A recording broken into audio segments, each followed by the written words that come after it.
자, 오늘은 사무엘하 3장을 읽었습니다. 사무엘 3장에는 사울의 집과 다윗의 집 간의 이 계속적인 전쟁을 통해 가지고 서로 죽고 죽이는 이런 참 불행한 사건들을 여기서 보게 되는데, 그 이제 사울의 집은 점점점 몰락하고, 그리고 다윗은 점점 흥왕해 가면서 이루어지는 사건들에 대해서 여기 말씀해 주고 있습니다. 자, 1절에 보면 사울의 집과 다윗의 집 사이에 전쟁이 오래매 다윗은 점점 강하여 가고 사울의 집은 점점 약하여 갔다. 분명히 말씀하고 있죠. 자, 이러한 상황 속에서 사울의 집에 문제가 생기게 됐어요. 어떤 문제가 있었냐면 6절에 보니까 사울의 집과 다윗의 집 사이에 전쟁이 있는 동안에 아브넬이 사울의 집에서 점점 권세가 높아졌죠. 다시 말하면 아브넬은 장수예요. 그렇기 때문에 전쟁하는 가운데는 장수가 서게 돼 있죠.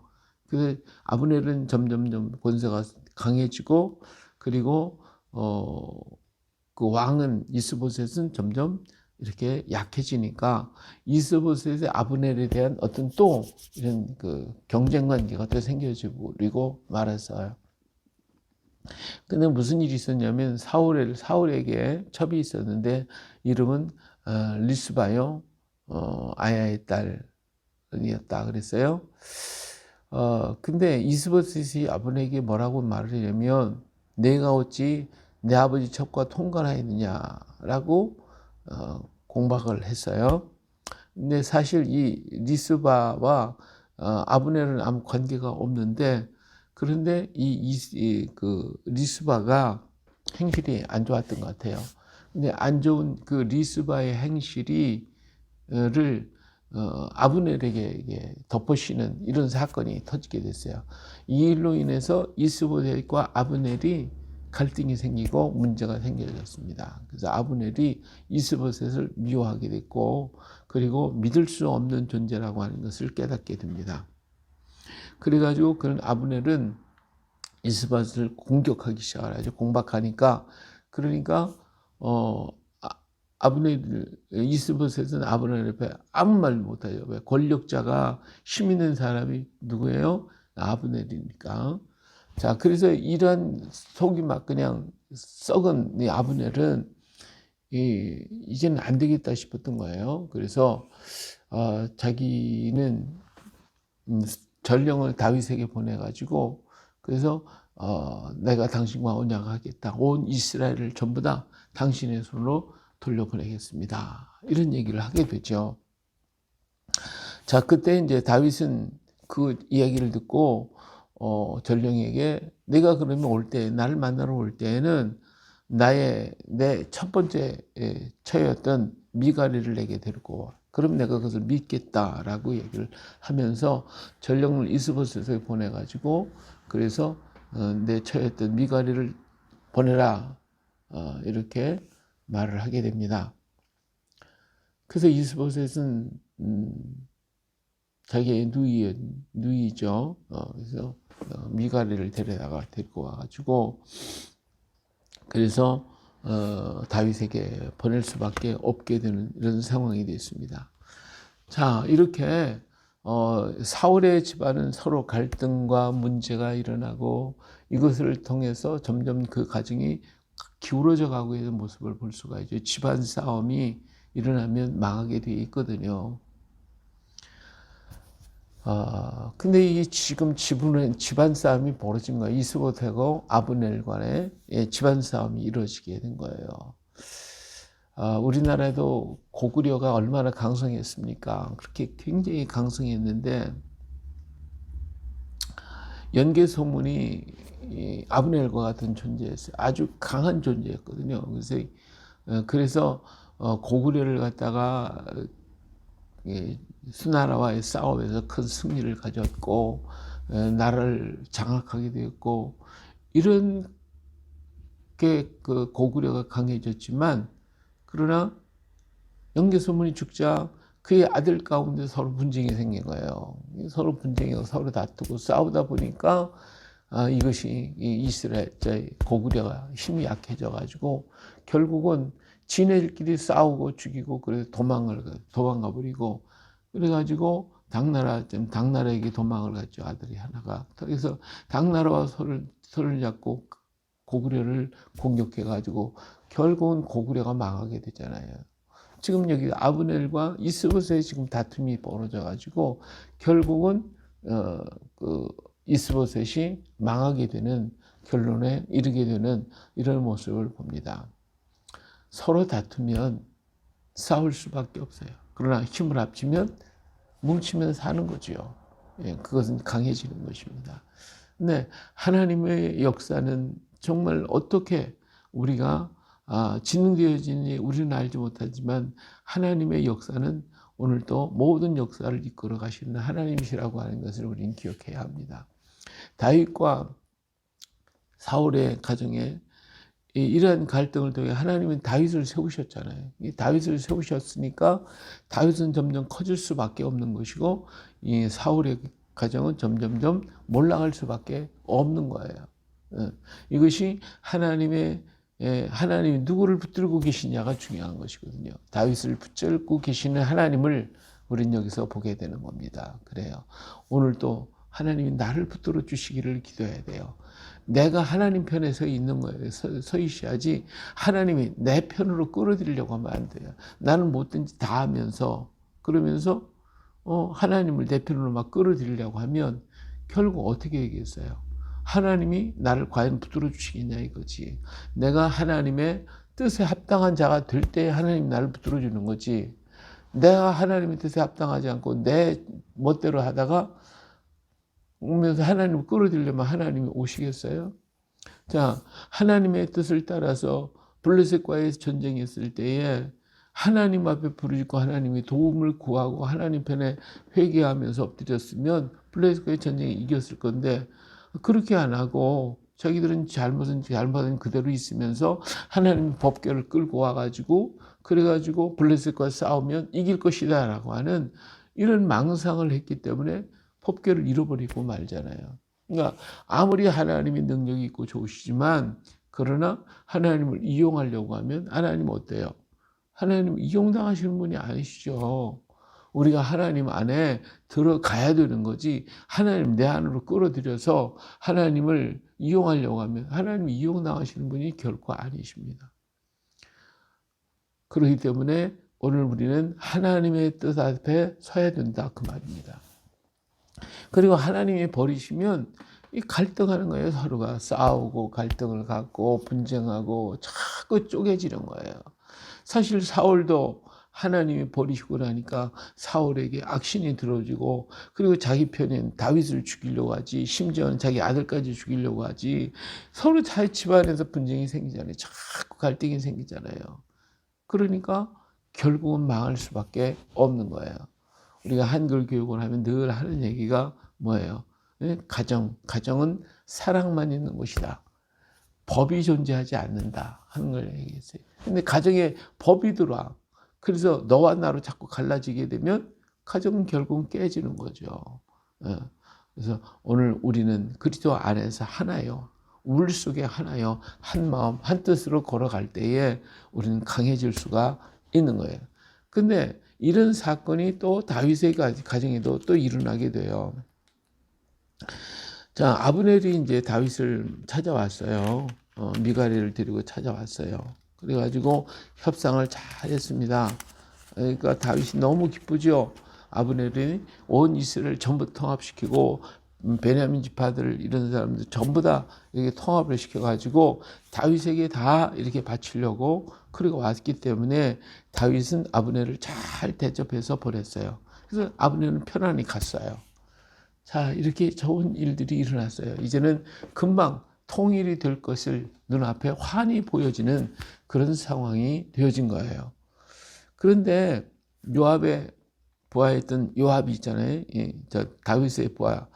요압이 전쟁에서 돌아와서 딱 돌아보니까 아브넬이 왔다 갔다고 하는 거예요. 근데 아브넬이 편안히 갔다. 근데 아브넬과 요압 사이에는 문제가 있어요. 왜냐하면 요압의 형제였던 형제를 갖다가 이 아브넬이 죽였잖아요. 아브넬이 아사헬을 갖다가 그때 죽였단 말이에요. 그래서 그때 뭐라 그랬어요? 아브넬이 아사헬을 보고 나 따라오지 마. 너 나하고는 상대도 안 돼. 그러니까 따라오지 마. 근데 계속 아사헬이 아브넬을 쫓아왔잖아요. 그러니까 하도 다급하니까 아브넬이 창끝으로 죽였잖아요. 이게 정말 싸울 의사가 있었던 게 아니잖아요. 정말 싸우려면 창으로 다 찔렀을 건데 그렇지 않고 창끝으로 쳤단 말이에요. 그것은 지가 너무 강하게 다가왔기 때문에 결국은 창끝에서 죽은 것이 아사헬이란 말이에요. 그렇기 때문에 아브넬의 마음에는 아사헬이 죽은 것에 대해서 참 마음이 서운했던 거고, 그래서 그것 때문에 전쟁을 끝이자고 그만하자고 얘기를 했고 요압도 그 말을 하게 됐어요. 근데 요압의 마음 속에는 아브넬에 대한 원한이 있는 거예요. 내 동생 죽였다고. 그런데 아사헬은 사실은 아브넬은 사실은 아사헬을 죽일 의도는 없었어요. 따라오지 마. 너 나하고는 상대가 안 돼. 너 따라오면 죽어. 오지 말라. 자꾸 그랬는데 왔고 결국 너무 가까이 다가오니까 그게 창끝에서 죽었단 말이에요. 그렇기 때문에 아브넬은 정말 좋은 일을 하다가 이렇게 하기 위해서 아무 그런 감정이 없이 왔지만 요압은 그렇지 못하고 감정을 품었어요.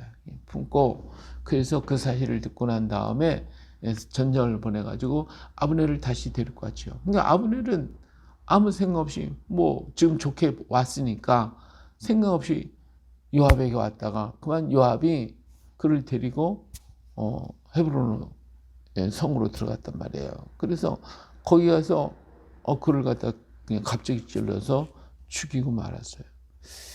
자, 여기에 문제가 있어요. 27절에 아브넬이 헤브론으로 돌아오매 요압이 더불어 조용히 말하려는 듯이 그를 데리고 성문 안으로 들어가 거기서 배를 찔러 죽이니 이는 자기 동생 아사헬의 피로 말미암음이라. 표면적으로 볼 때는 원수가 갚았다라고 되어 있지만 실질적으로 볼 때는 요압은 죄 없는 자의 아브넬을 죽인 거예요. 그리고 이 헤브론은 사실 도피성이 있는 곳인데 거기에 와서 죽였다니 이게 말도 안 되죠. 이 요압이 얼마나 큰 잘못을 저질렀어요. 나라의 통일을 이루려고 왔던 아브넬을 죽였죠. 원수가 아닌데 사실 원수로 잡고 죽였죠.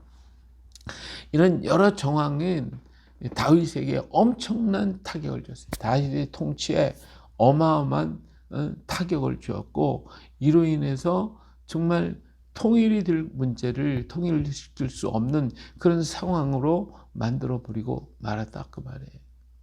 여기에 다윗의 마음은 무너지는 거예요.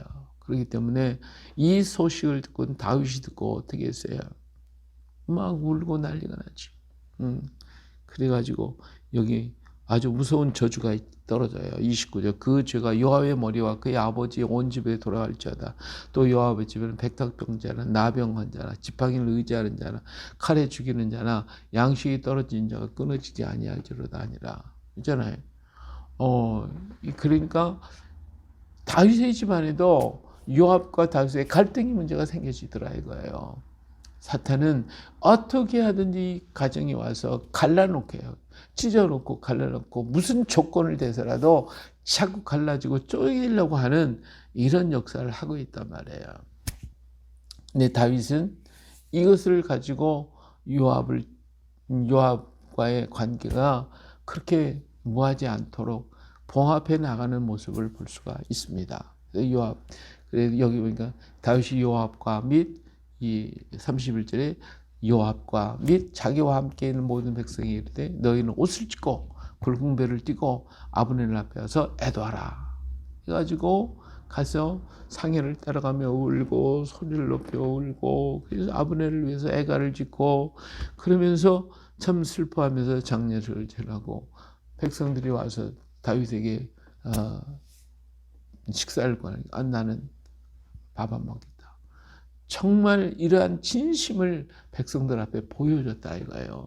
그렇기 때문에 백성들이 요압을 따라가는 것이 아니라 다윗 왕을 따라갔고, 그리고 요압보다도 다윗을 더욱더 신뢰할 수 있는 그러한 요건을 만들어줘서 온 백성이 보고 기뻐하며 왕이 무슨 일을 하든지 무리가 다 기뻐했다.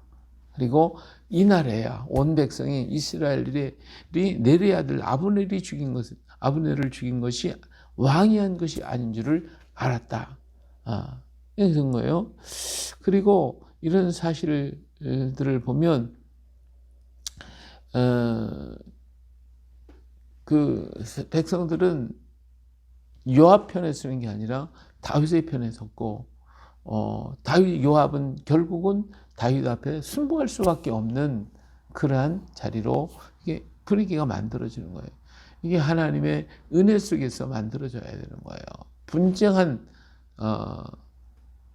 이스보셋의 가정, 사울의 가정은 분쟁하면 쪼개졌지만 이 다윗의 가정은 이렇게 하나로 통합되어지고 더 많은 백성들이 다윗을 지지하는 그런 자리로 돌아가게 되는 겁니다.